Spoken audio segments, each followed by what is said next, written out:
Patay ang isang batang natangay ng ilog sa Camarines Sur. At sa Zamboanga City naman, pinaglalamayan ng kanyang pamilya ang isang tauhan ng BFP na nahimatay sa training at kalaunay nasawi.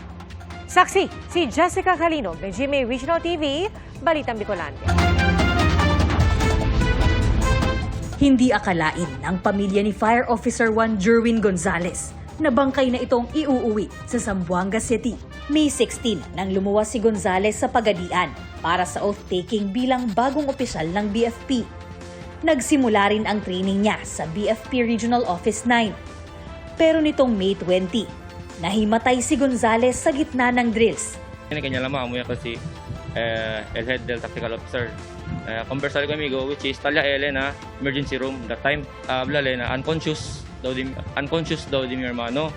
Akabar, high fever, tiene rashes. Kung intubation, kung kay di mi hermano tanhingalo ya gayot. At mga kwantong minuto lang yung pasa, ilang meten sila ulit. Kay di mi hermano, ya perde daw heartbeat ya, tan CPR ya. Kinagabihan, pumanaw si Gonzales. Batay sa findings ng doktor, fatal arrhythmia with severe hypophosphatemia ang ikinamatay ni Gonzales. Ibig sabihin, may abnormality sa tibok ng puso na may kasamang pagbaba ng phosphates sa kanyang dugo. Pero hindi kumbinsido ang pamilya ng biktima dahil athletic si Gonzales simula pagkabata. Kaya ipapa-autopsy nila ang kanyang labi. Ayon naman sa BFP Region 9, light training lang ang pinapagawa sa mga trainee. Tinitiyak ding hydrated sila. Gayunpaman, handa ang ahensya na makipagtulungan sa pamilya ng nasawi.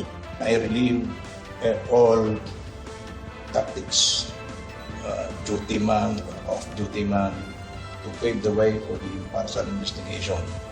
The Pagadian City Police Station will be conducting, I think today they will start the parallel investigation. We will give them full cooperation. Wala nang buhay nang matagpuan sa ilalim ng water lily ang isang taong gulang na bata sa Bula, Camarines Sur. Ayon sa investigasyon ng pulisya, nakifiesta ang pamilya ng sanggol sa katabing barangay noong linggo ng gabi.